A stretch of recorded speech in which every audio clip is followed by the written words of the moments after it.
சர்வதேச நீதி தினம், மக்களின் குறைகளை தீர்த்த பாதி தினம். சர்வதேச நீதி தினத்தில் எல்லோருக்கும் போதி, அதனால் மக்களின் துன்பம் தீர்ந்துவிடும் மீதி. நீதியின் முன் யாரும் பார்க்க கூடாது மோதி, நீதி கொடுப்பதை பார்த்து வர வேண்டும் பீதி. நீதி கிடைக்க வழக்கு தொடர்ந்தவனோ வாதி, தவறாமல் வாய்தா வாங்குகிறான் பிரதி வாதி. நீதித்துறையில் நீதிபதிகளே அதிபதி, இதை அனைவரும் அன்பாக மனதில் பதி. நீதிமன்றத்தை விட்டால் மக்களுக்கில்லை நாதி, நீதித்துறையே காலமெல்லாம் மக்களுக்கு கதி. நீதி பல பிரச்சனைகளை தீர்க்கும் பாதி.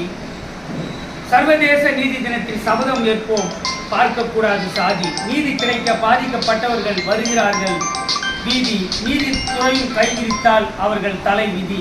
நீதி கிடைக்க வழக்குரைஞர்கள் பயன்படுத்துகிறார்கள் மதி, நீதிக்கு தலை வணங்காதவர்களை காலில் போட்டு விதி.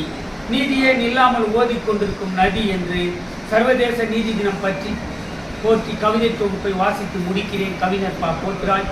ஜெய் பீம், ஜெய் ஹிந்த், வந்தே மாதரம். நன்றி, வணக்கம். தொடரும்.